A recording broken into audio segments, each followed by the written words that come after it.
3, acabou que nós não comentamos nada sobre esse pequeno trecho aqui do capítulo 3, então nós vamos retomar a partir daqui, a partir do versículo 1. Em chegando o 7º mês, estando os filhos de Israel já nas cidades, ajuntou-se o povo como um só homem em Jerusalém. Levantou-se Jesua, filho de Josadaque, e seus irmãos e sacerdotes, e Zorobabel, filho de Sealtiel, e seus irmãos, e edificaram o altar do Deus de Israel, para sobre ele oferecer holocaustos, como está escrito na lei de Moisés, homem de Deus. Firmaram o altar sobre as suas bases, e ainda que estavam sob o terror dos povos de outras terras, ofereceram sobre ele holocaustos ao Senhor de manhã e à tarde. Celebraram a festa dos tabernáculos, como está escrito, e ofereceram holocaustos diários, segundo o número ordenado para cada dia. E depois disso, o holocausto contínuo dos sacrifícios das festas da lua nova e de todas as festas fixas do Senhor, como também os dos que traziam ofertas voluntárias ao Senhor. Desde o primeiro dia do 7º mês,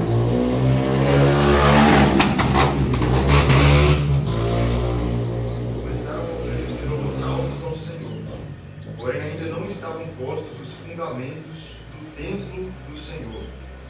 Deram, pois, o dinheiro aos pedreiros e aos carpinteiros, como também comida, bebida e azeite aos sidônios e tírios, para trazerem do Líbano madeira de cedro ao mar para Jope, segundo a permissão que lhes tinha dado Ciro, rei da Pérsia. Daqui a pouquinho nós vamos entrar também no capítulo 4. Nós vamos ler apenas o começo do capítulo 4, a partir do versículo 1. Ouvindo os adversários de Judá e Benjamim, que os que voltaram do cativeiro edificavam o templo ao Senhor Deus de Israel, chegaram-se a Zorobabel e aos cabeças das famílias e lhes disseram: Deixai-nos edificar convosco, porque como vós buscaremos a vosso Deus, como também já lhe sacrificamos desde os dias de Esar-Adom, rei da Assíria, que nos fez subir para aqui. Porém Zorobabel, repara esse Zorobabel, é a terceira, quarta vez que ele é mencionado aqui. Ele era o líder do povo nessa ocasião. Daqui a alguns estudos, na permissão do Senhor, nós vamos pensar sobre esse homem, mas por enquanto repara que ele é a liderança. Versículo 3: Porém Zorobabel, Jesua e os outros cabeças de famílias lhe responderam: Nada tendes conosco na edificação da casa a nosso Deus. Nós mesmos sozinhos a edificaremos ao Senhor Deus de Israel, como nos ordenou Ciro, rei da Pérsia. Então as gentes da terra desanimaram o povo de Judá, inquietando-o no edificar. Alugaram contra eles conselheiros para frustrarem o seu plano todos os dias de Ciro, rei da Pérsia, até ao reinado de Dario, rei da Pérsia. Por enquanto nós vamos ficar apenas com esses versículos aqui. Que o Senhor abençoe a sua palavra nessa manhã. Amém. Então, quando esses israelitas voltam do cativeiro da Babilônia, com a missão de reconstruir aquela nação, nós mencionamos ontem isso daqui. Primeira coisa que eles fazem é começar a reconstrução pelo altar. Tudo é urgente, né? Se fosse fazer uma lista de prioridades, a lista de prioridades teria 100 itens ou mais. Eles estavam sem muros. E uma cidade sem muros naquela ocasião era trágico, porque naquela época as cidades elas eram muradas por causa dos perigos de exércitos e de invasores. Acontece que os muros de Jerusalém estavam destruídos. Era urgente levantar os muros? Sim. Tanto é que aqui no versículo 3 que lemos diz o seguinte: eles firmaram um altar sobre suas bases, ainda que estavam sob o terror dos povos de outras terras. O medo de outros povos, de potenciais invasores, eram muitos os inimigos de Israel, eram muitas as pessoas que queriam o mal para eles, mas eles estavam desprotegidos, né? Será que alguém deu uma sugestão? Olha, eu acho que antes da gente começar qualquer coisa aqui, a gente deve começar a obra pelos muros aí, para nos protegermos. Mas não foi isso que eles fizeram. Talvez era uma necessidade urgente de coordenar 60 mil pessoas que estavam agora habitando ali, aqueles que voltaram. E como que vai se organizar esse povo? Quem vai ser o prefeito desse novo local? Será que não deveriam começar a obra pelos prédios públicos, pela prefeitura? Será que eles não deveriam, em nome do conforto, né, da dignidade da própria família de cada um, não deveriam começar a restauração pelas casas que eles moravam? Eu fico pensando, lá na Babilônia, a situação não era de luxo, mas era talvez relativamente digna. Tinha um teto, tinha casa com janela para proteger do frio, proteger de bichos, mas aqui eles estão habitando agora em escombros. Será que a obra, olha, vamos dar um pause, vamos cada um arruma a sua própria casa, daqui a 2 meses a gente vê o que a gente vai fazer. Mas não, a primeira coisa que eles fazem foi restaurar o altar. O altar não era uma coisa talvez como esse púlpito, né? Você pode pensar assim, nossa, mas um altarzinho, uma coisa fácil de construir, por que deu tanto trabalho? O altar era uma coisa grande, era uma obra provavelmente de alvenaria, e eles tinham pressa em começar a adorar ao Senhor de novo, porque essa adoração estava rompida, essa adoração estava interrompida, ela havia sido cortada. Deus não estava sendo adorado pelo seu povo. Lá na Babilônia foram 70 anos de privação de sacrifícios. Se você olha um judeu hoje, o judeu ortodoxo, aquele mais dedicado, aquele religioso, ele anda de preto, né? Tem aquele cabelo esquisito, aquela roupa toda diferente. Mas por que o judeu ortodoxo ele anda de preto? É um sinal de luto, porque hoje, de novo, eles estão nessa situação. Eles não têm templo e não fazem sacrifício. E Deus havia dito na lei que Ele aceitaria o povo, desde que o povo sacrificasse. Eles entendem que essa é uma premissa para serem aceitos por Deus. Então, eles hoje andam de luto, e aqui eles estavam saindo do luto, eles tinham pressa, eles tinham urgência, esse é o ponto, de retomar as condições de adoração. Então é aqui que é o ponto inicial de uma restauração. Estamos pensando nesses dias de uma restauração nas nossas vidas, tal como aconteceu com eles. Restauração, quem sabe, na sua realidade, de um período de desânimo, talvez, um período de descrença no Senhor. Sabe quando a incredulidade entra nas nossas vidas? A gente continua mantendo os compromissos, honrando as reuniões às vezes, mas a gente não crê tanto no poder de Deus, na provisão de Deus, começamos a desacreditar, começamos a fracassar. Isso é carência de uma obra de restauração. E aqui a restauração ela veio quando eles retomaram as condições de adorar a Deus. Isso é um indício para nós. A nossa restauração vai começar do ponto em que nós paramos de adorar ao Senhor em nossas vidas. Quando Abraão ele falha, ele desce para o Egito, ele tem uma vida de adoração. Abraão, ele vem montando altares, como eles aqui, edificando altares, adorando a Deus.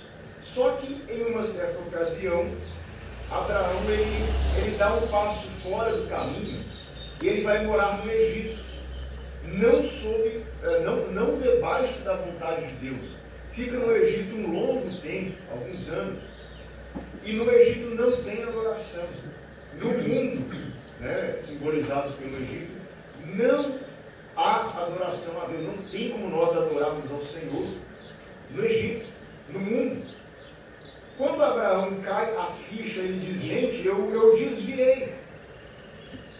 Eu vinha tendo comunhão com Deus, mas chegou um momento que eu pensei que esse poderia ser um bom caminho, eu pisei fora do trilho.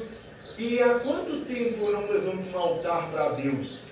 Abraão, ele entende que ele deveria sair do Egito. Como Abraão faz a retomada da sua vida espiritual? Como Abraão experimenta a restauração que estamos comentando? Se você for lá em Gênesis, ele volta no último altar que ele tinha feito e adora Deus lá de novo e retoma a caminhada de lá. Parece um pouquinho com o que o Senhor fala para a igreja de Éfeso: lembra de onde caíste, não é? E volta àquelas práticas das primeiras obras. Você lembra onde foi que você deixou o Senhor? Aonde foi que você começou andando lado a lado com o Senhor? Em qual momento que você começou a descompassar o passo? O Senhor na caminhada constante, mas você apertou o passo demais ou ficou mais devagar e foi distanciando da caminhada. Ei, onde que eu perdi o Senhor mesmo? Qual foi o ponto que eu desanimei? O que aconteceu? Qual foi a circunstância? O que entrou na minha vida? Volta onde você caiu. Retoma de lá. Então, o que Abraão fez e o que eles estão fazendo aqui é retomar as condições de o Senhor ser adorado nas nossas vidas. A adoração ao Senhor Jeová, ao Senhor Deus, né, a Jesus Cristo, ela não é uma formalidade. O que é a adoração, afinal de contas? Será que é o partir do pão? Será que a adoração significa, uma vez na semana, sentar num banco, cantar alguns hinos, pegar um pedaço do pão, dar um gole no cálice, e isso é adoração? Será? A adoração ela não é uma formalidade. Na verdade, a adoração a Deus, a adoração monoteísta a Deus, separava Israel de todos os outros povos. Era um distintivo, era a identidade deles. A adoração é a nossa identidade. Você é diferente dos seus amigos descrentes, porque você adora um Deus, que você serve a um Deus. Você deve ou deveria levar uma vida de joelhos perante um Deus que está no céu, coisa que as pessoas não fazem. Isso te diferencia dos outros. Isso faz com que você não pertença ao mundo, mas pertença ao Deus que você serve, se Ele é o Deus de sua vida. E o fato de você tocar os seus estudos, os seus compromissos, seus relacionamentos aos olhos do Senhor, isso faz com que você seja, ou deveria ser, um adorador. Uma vida aberta para Deus, uma vida perante o altar de Deus. Isso te diferencia de todos os outros povos da terra. Mas Israel foi desmanchando essa identidade. Israel foi se curvando perante outros deuses, Baal, Astarote e tantos outros. Quando Israel vai adorando outras coisas, automaticamente perde-se a identidade. Automaticamente perde-se a única coisa que diferenciava esse povo do restante. Da mesma forma, quando nós deixamos de ter uma vida centrada em Deus, a nossa vida passa a ser centrada em qualquer outra coisa desse mundo. Nós nos tornamos idênticos a todas as outras pessoas. O que vai nos diferenciar é essa vida de adoração. Eu fiquei pensando numa definição para adoração. Eu não sei uma definição de dicionário. E depois, se você tiver uma sugestão do que seria adoração, vai ser interessante a gente discutir. Mas eu pensei numa definição. Eu pensei que a adoração ela é uma rendição. você abre a sua alma para aquilo que você está adorando. Você abre o seu coração. Voluntariamente você pega o seu coração, sua alma, seus pensamentos e abre para aquilo.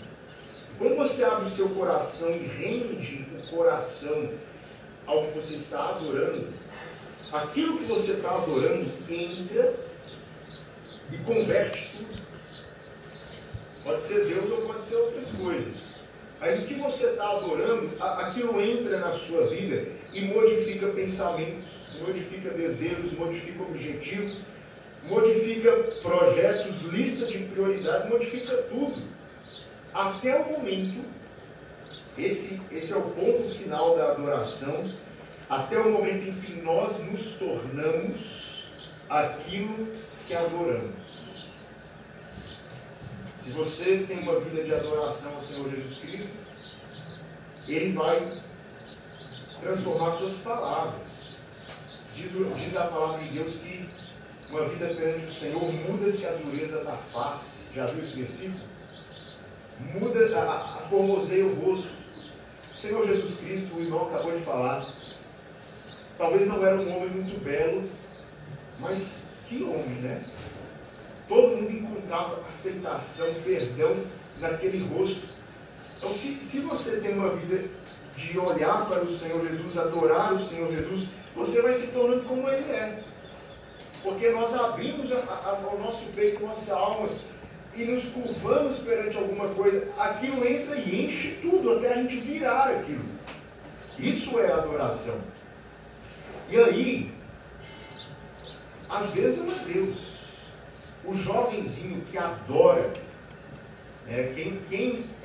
quem adora, idolatra, né? O jovem que adora o astro do futebol se torna como ele. Modo de falar, modo de vestir, modo de ter o cabelo, tudo. Os sonhos todos são aquilo, porque ele está em modo de adoração. Quando o jovem adora uma banda de música, ele se torna exatamente aquilo. E nós rendemos a nossa vida ao que adoramos, né? Aquilo que adoramos passa a ser o Senhor das nossas emoções. Aquilo que nós nos curvamos em adoração passa aquele objeto de adoração define agora se estamos bem ou mal. Mas se você idolatra um time, o time perde, você não dorme. O time ganha, você tem uma alegria que é ridícula. Não se sustém, é efêmero. Porque o que você está adorando, isso determina se você está bem ou mal. Agora, ao invés de adorar a Deus, muitas vezes nós adoramos pessoas. Nós colocamos em primeiro lugar relacionamentos idólatras. Relacionamentos idólatras. Se está tudo certo com aquela pessoa, sua vida está uma maravilha. Se não está tão bem, você não tem equilíbrio emocional, porque o seu ídolo é senhor das emoções. Então, tudo pode ocupar esse posto, qualquer coisa. Pode ser, eu vou contar a minha experiência pessoal aqui, ter essa liberdade. Teve algum tempo atrás, talvez uns 2 anos atrás, eu percebi que o trabalho ocupava uma posição idólatra no meu coração. Não é que eu queria o trabalho acima de todas as coisas. Pelo contrário, a relação com o ídolo, às vezes, não é só de amor. Tudo que ocupa uma posição maior que Deus no coração, às vezes é para incomodar, às vezes é para doer. E eu estava num conflito tão grande com o trabalho, mas o trabalho definia se eu estava bem ou mal na minha vida. Isso está errado. Porque só o Senhor pode governar nossas emoções. Se outra coisa entra ali e mexe e nos bota de joelhos, aquilo é ídolo. Então, se as coisas iam bem no trabalho, eu tinha humor no final de semana. Se as coisas no trabalho iam mal, de segunda a sexta, meu fim de semana era preocupação, ansiedade, toneladas de pensamentos, de preocupação, e Isso não é equilibrado para o servo de Deus. Tira o trabalho, pode ser uma pessoa. A pessoa que você idolatra, coitada dela, porque ela está numa posição que deveria ser de Deus. Nenhum ser humano aguenta essa posição. Pais que têm relacionamentos idólatras com filhos, filhos que têm relacionamentos idólatras com pais, cônjuges que têm uns com os outros. Nós só vamos estar bem com as pessoas, ter relacionamentos equilibrados uns com os outros, se a gente não delega para o outro o que só Deus pode fazer, que é preencher, que é satisfazer uma alma. Só Deus faz isso. A gente bota os outros para fazer isso, machucamos os outros, machucamos nós mesmos. Isso é idólatra.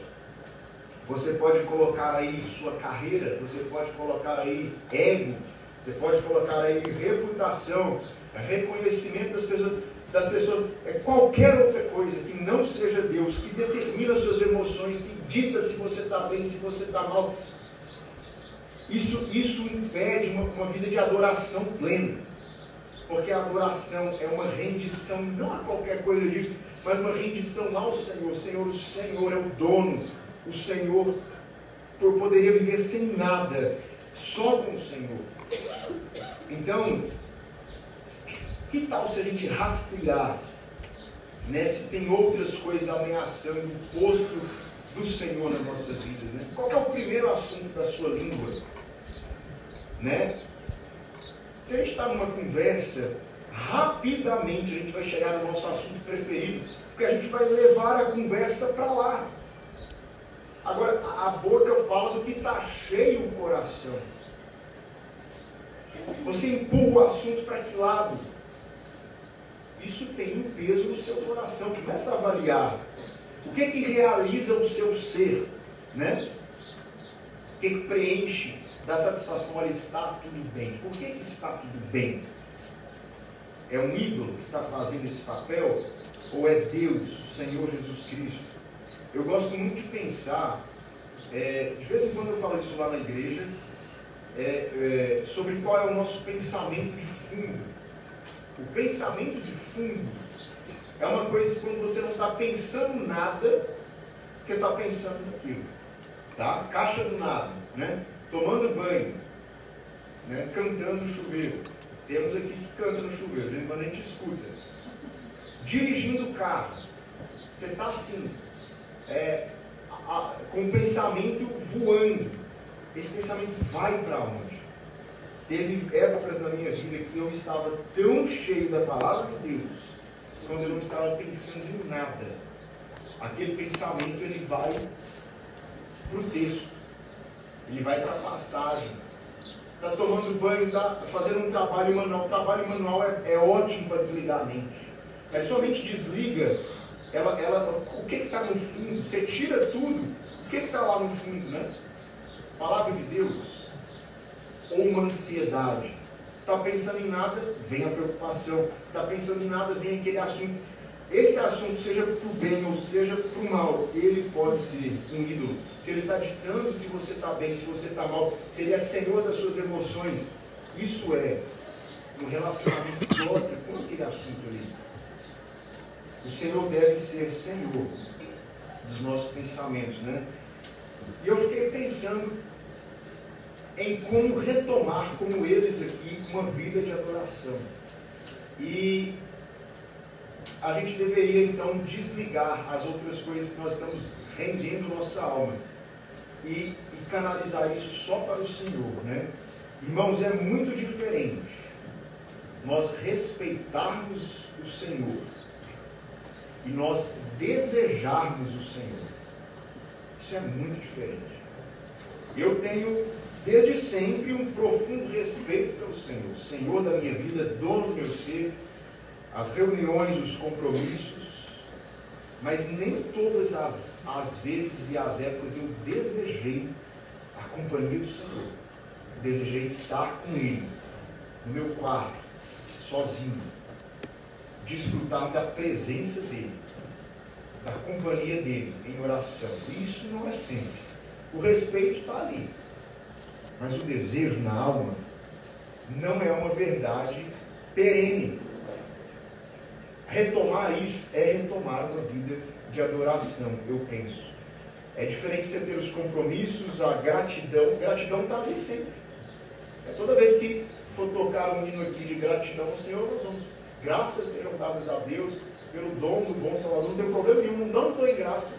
Mas aquele desejo fiel, veemente pelo Senhor, isso a gente tem que esforçar para preservar isso, não é natural. Então, uma vez alguém disse, eu acho que é até um clichê, todo mundo acha que já ouviu isso, mas não tem problema, que Deus, no Novo Testamento, Deus deu para a igreja mestres. Deus deu evangelistas, lembra de Efésios? Deus deu para a igreja apóstolos. Deus deu os dons, mas os adoradores Ele procura.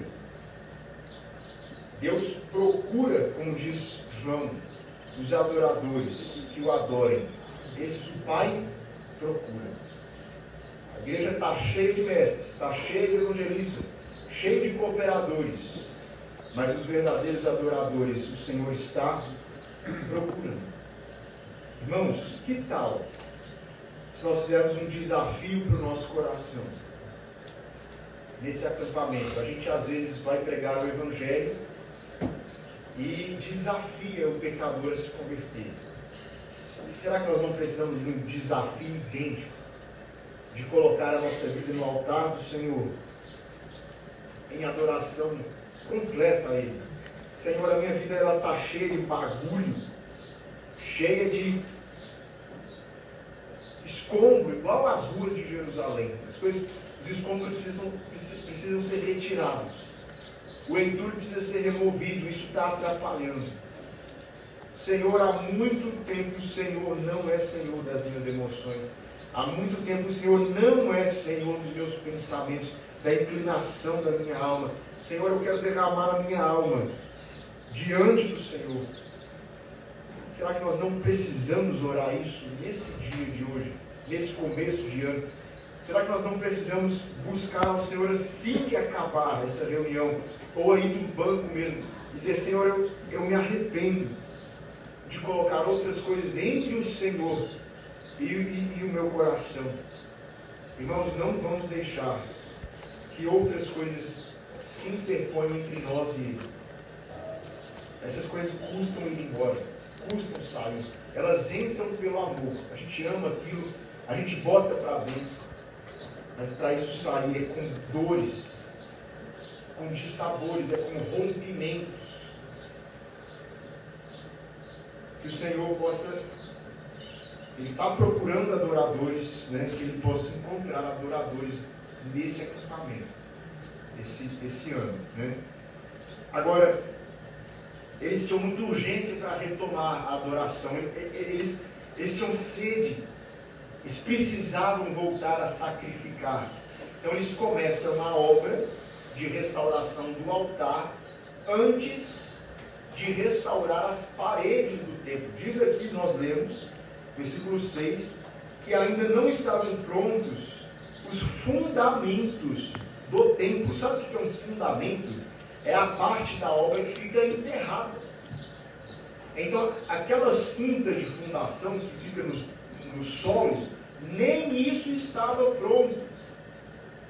Eles não tinham literalmente tirado o templo do chão e já começaram a adorar.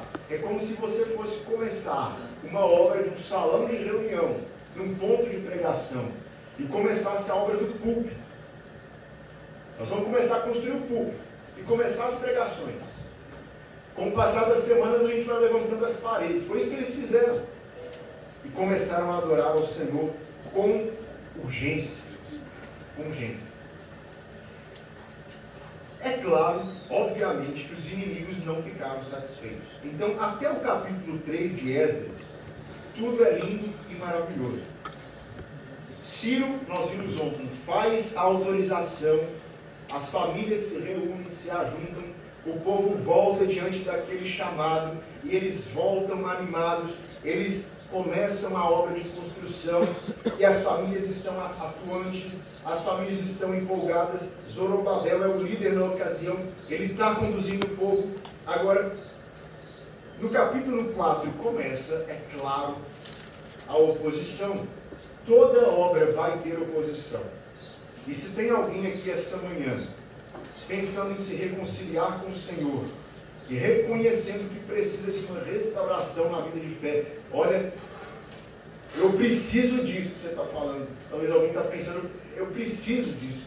Eu preciso de uma injeção de fôlego, o avivamento espiritual. Eu preciso disso na minha vida. Eu chego nesse acampamento desanimado. Às vezes você conclui isso. Vai ter oposição. Talvez você enche o tanque de combustível durante uma semana aqui. Volta lá para sua casa. Você vai precisar desse gás. Você vai precisar desse combustível. Porque ali vai ter oposição. Às vezes você chega nesse acampamento.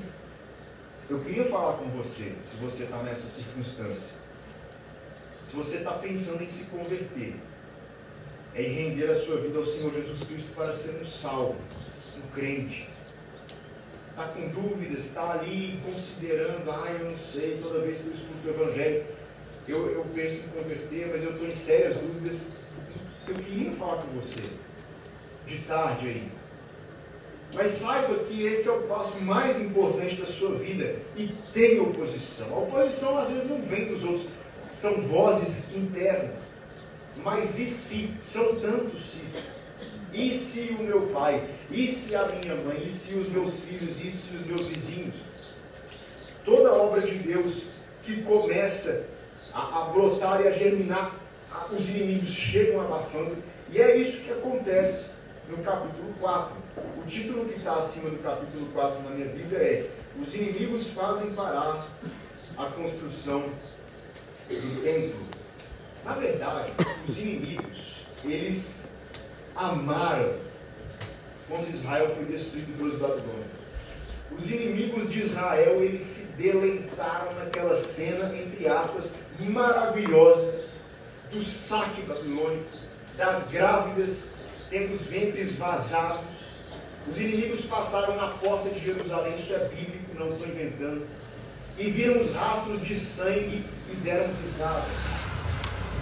Olha o que os inimigos pensaram, né? O profeta Obadias fala do sentimento dos inimigos para com a destruição de Israel.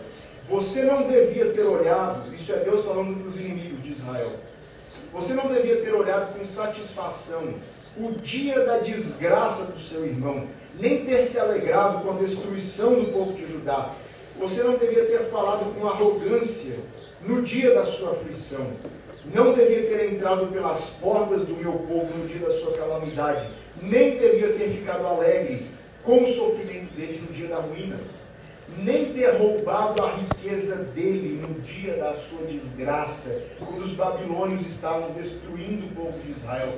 Os inimigos vieram para retirar do corpo dos mortos os relógios, as pulseiras.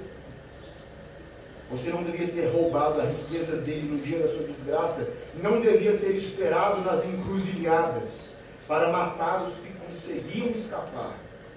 Nem ter entregado os sobreviventes no dia da sua destruição. Isso é Obadias 1, versículos 12 a 14. Os inimigos, eles odiavam, ainda hoje odeiam Israel, né? E eles... aí você vai dizer assim, mas não era Deus que estava trazendo o julgamento sobre Israel? Por que os inimigos se meteram nisso? Mas foram Deus ou foram os inimigos? Olha, eu vou dizer uma coisa, né? Às vezes tem irmãos que pensam assim, nossa, quando o Senhor Jesus foi morto na cruz, você já ouviu essa frase talvez, o inferno ficou em festa. Claro que não. Satanás sabia muito bem que aquele sacrifício era a ruína dele. E Satanás tentou impedir aquele juízo desde sempre. Satanás, quando o Senhor Jesus ele estava pregando, ele chamou o Senhor naquela tentação e disse: se você me adorar, eu te entrego o mundo inteiro. Satanás tentou propor ao Senhor de ser senhor do mundo sem passar pela cruz. Satanás não queria a cruz. Satanás usou a boca de Pedro para dizer: Senhor, pelo amor de Deus, o Senhor não pode ser crucificado. Claro que não. E o Senhor Jesus disse: sai para lá, Satanás. Era Satanás usando a boca de Pedro para tentar dissuadir o Senhor de ir até a cruz, porque ele não queria a cruz. Satanás entendeu que aquele cordeiro era o que o Antigo Testamento falava, um cordeirinho para remir a culpa. Ele sabia disso. E o Senhor está na cruz agora. E Satanás usa a boca de quem está ali perto. Desce da cruz, nós vamos crer. Se você descer daí e acabar com essa história, nós vamos nos render. Mas quando Satanás entende que não tem como evitar a cruz, eu imagino que ele diz: olha, se não tem como evitar isso, então que seja um espetáculo horrível. E Satanás está nos cães, nos porretes. Satanás está nos socos no rosto do Senhor.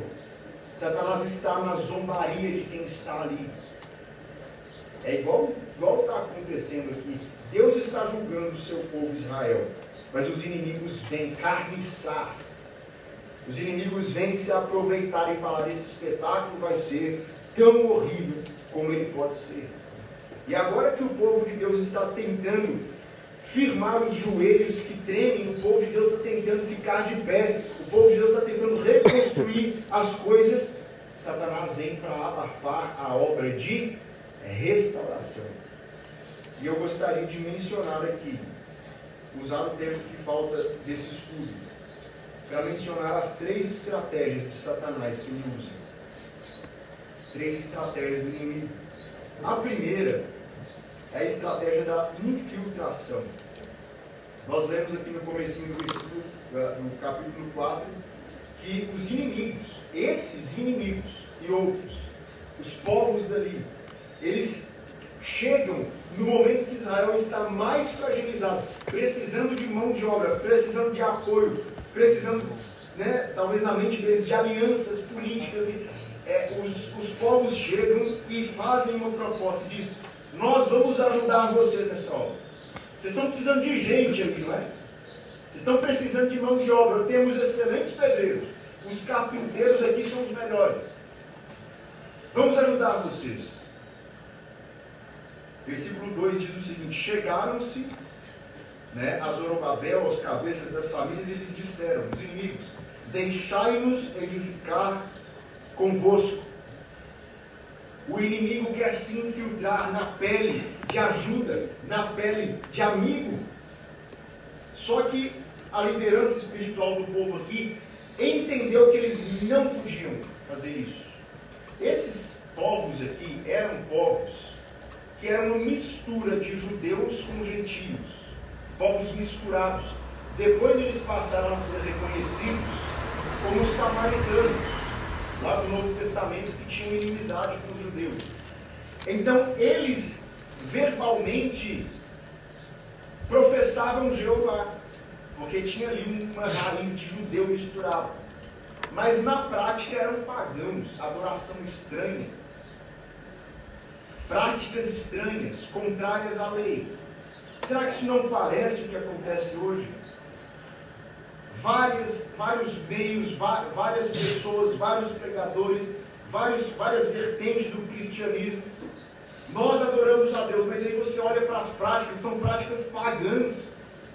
Gente, nós não precisamos ter nenhum medo no coração de repudiar para a nossa vida uma influência misturada. Não devemos julgar. Que não devemos o quê? A Bíblia diz: julgai todas as coisas. O que é ruim, põe para fora da sua vida, do seu coração. O que é bom, põe para dentro. E Paulo diz mais: vocês não sabem que vocês vão julgar o próprio mundo, as coisas todas. Então julgai as coisas aqui. Nós não devemos julgar a salvação de ninguém. Nós não devemos sentenciar ninguém: esse é salvo, esse não é. Isso está com Deus. Mas o comportamento, as obras, as práticas, nós devemos, somos obrigados Tem lá um pregador que 90% da pregação na televisão, eu acho que isso pode ser aproveitado, mas tem ali uma erva daninha. Meu irmão, é claro que o pregador do mal não vai ser 100% erva daninha. Quem iria escutar ele? Você não deve ter medo de excluir isso, excluir livros ruins, influências ruins, porque elas vêm disfarçadas de coisas boas, como está acontecendo aqui. Eu tenho uma grande preocupação com com a igreja, com a comunidade das igrejas que nós conhecemos, temos comunhão, uma grande preocupação chamada YouTube, porque ali acabou o filtro. Você vai ouvir de tudo. De tudo. Agora, muita coisa vem quando você lança a rede. Vem peixe, mas vem lula, nada, não estou fazendo trocadilho nenhum. Vem polvo, vem pedra, vem concha, vem ostra.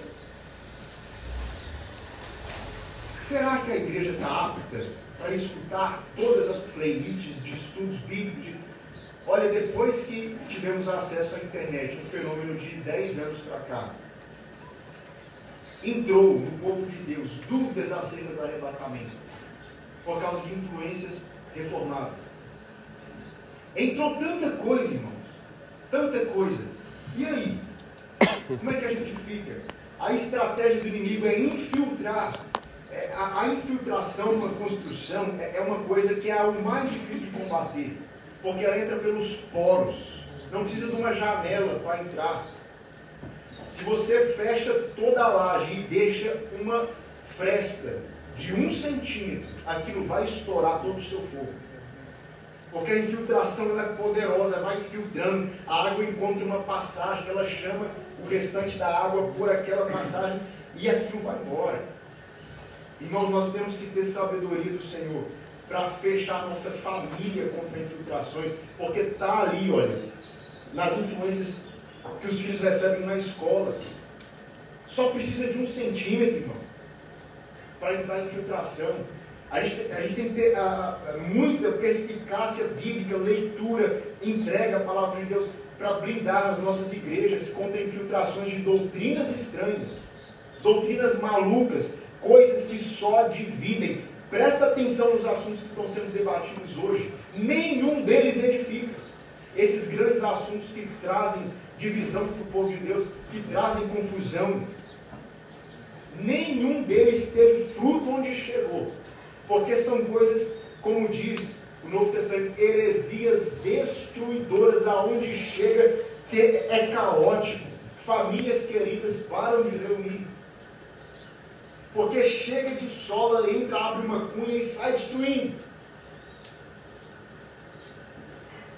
2 Pedro 2:1, inclusive por falar em 2 Pedro, é interessante as segundas cartas do Novo Testamento, como elas se dedicam ao combate, a todo tipo de confusão, a falsos mestres, falsas doutrinas. É impossível você pensar no Novo Testamento, que ficou para nós dos apóstolos, que foram instrumentos de Cristo, né, para deixar registrado o que deveria ficar registrado. Metade do Novo Testamento, provavelmente, talvez estou exagerando na porcentagem, mas é combate. Combate em nome de uma fé sadia, de uma fé que não é contaminada com ideias confusas, de uma fé que é fechada. Não é para sermos exclusivos, para sermos fechados contra as pessoas, mas contra as ideias que vêm desanimar o povo de Deus, como aconteceu aqui. Inimigos que queriam infiltrar. 2 Pedro 2:1. Assim como no meio do povo surgiram falsos profetas, assim haverá também entre vós falsos mestres, os quais introduzirão dissimuladamente, sem vergonha nenhuma, heresias destruidoras. Você acha realmente que no tempo que estamos vivendo, isso não está acontecendo? Você acha que a gente está vivendo um tempo de exceção? Será? Irmão, se você não identifica o que são heresias destruidoras hoje, se você não lista 3 aí na sua mente, que estão rondando a igreja local, você está com o radar desligado. Isso não é bom. Porque está acontecendo. E eles adiantaram que ia acontecer. E está acontecendo, irmão. Irmã. A irmã deve ler a Bíblia. Orientar os filhinhos, uma fé sadia. Nós ouvimos aqui discussões tão preciosas sobre criação de filhos, constituição de família. O Senhor deve ser o centro. Lembra da vida de adoração? O Senhor é ali no centro do lar. Paulo fala para os irmãos ali em Atos 20, 29 e 30.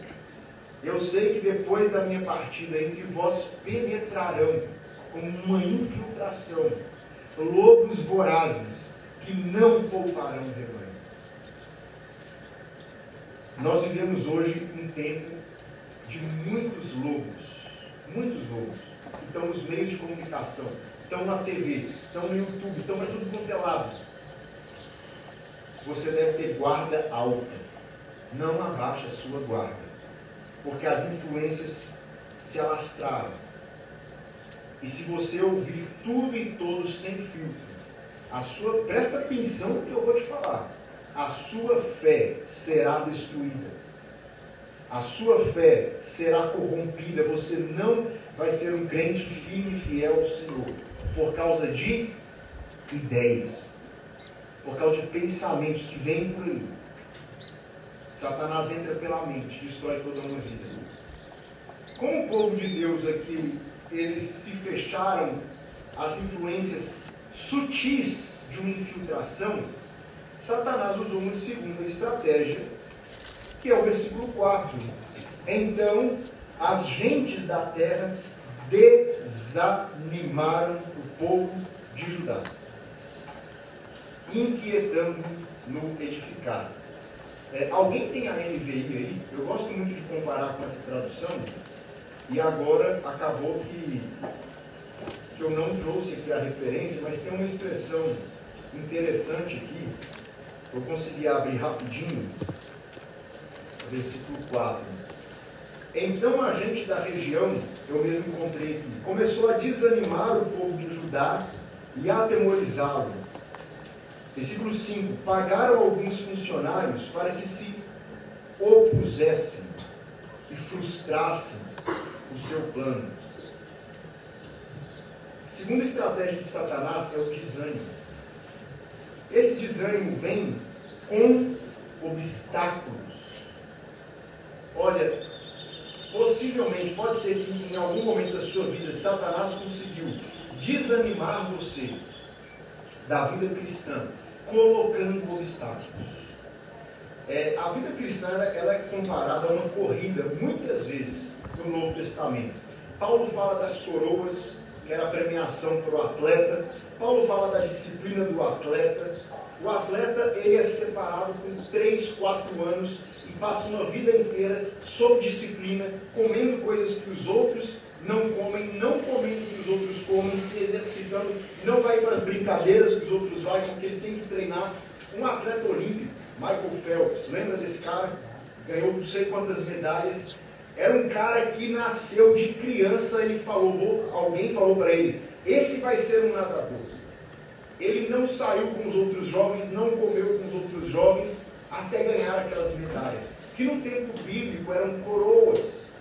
E Paulo fala, vocês estão correndo por causa de uma coroa que não murcha, que as coroas eram feitas de folhas. Aquele atleta recebia uma coroa que murchava no outro dia. Ele pegava toda uma vida, em troca de 10 minutos de aplausos no Coliseu, e era isso. Nem a coroa ele levava. E Pedro vai dizer, nós temos no céu uma coroa que não apodrece. Então a vida cristã é essa corrida. O escritor de Hebreus fala que o sucesso da corrida, ele está em olhar lá, em mirar no autor e consumador da fé e correr olhando para ele. E o escritor de Hebreus fala da arquibancada cheia de testemunhos. Todos vocês são minhas testemunhas. Eu testemunho a corrida de vocês. E os irmãos que morreram estão nas arquibancadas.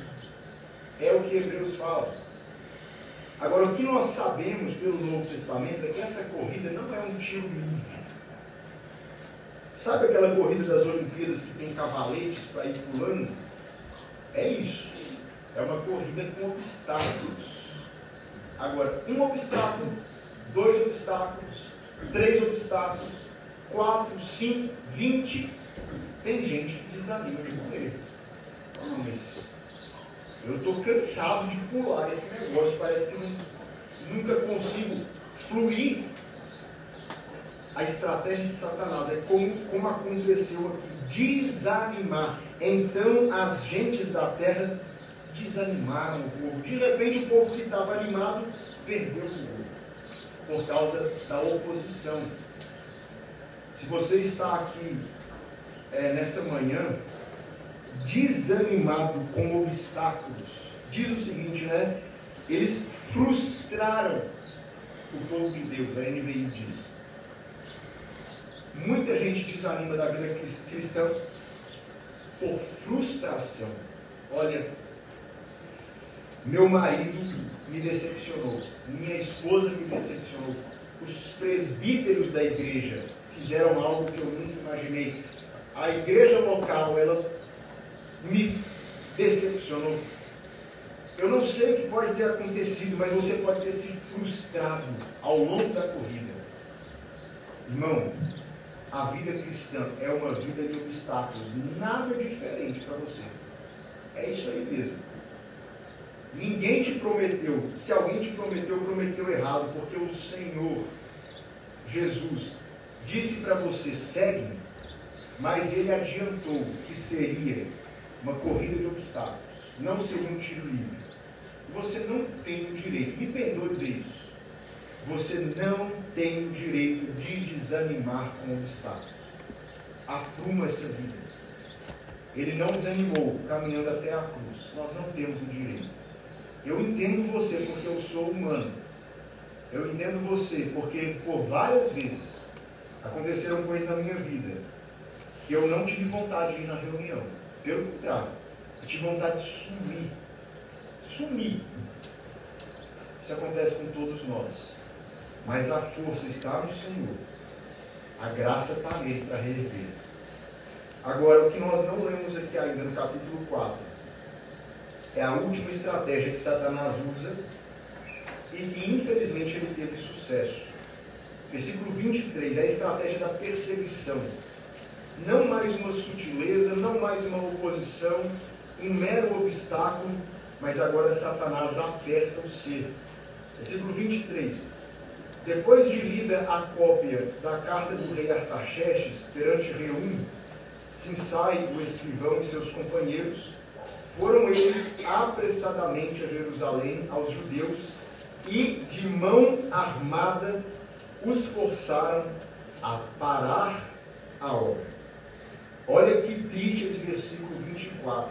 Cessou, pois, a obra da casa de Deus, a qual estava em Jerusalém. Cessou a obra. Satanás conseguiu o que ele queria.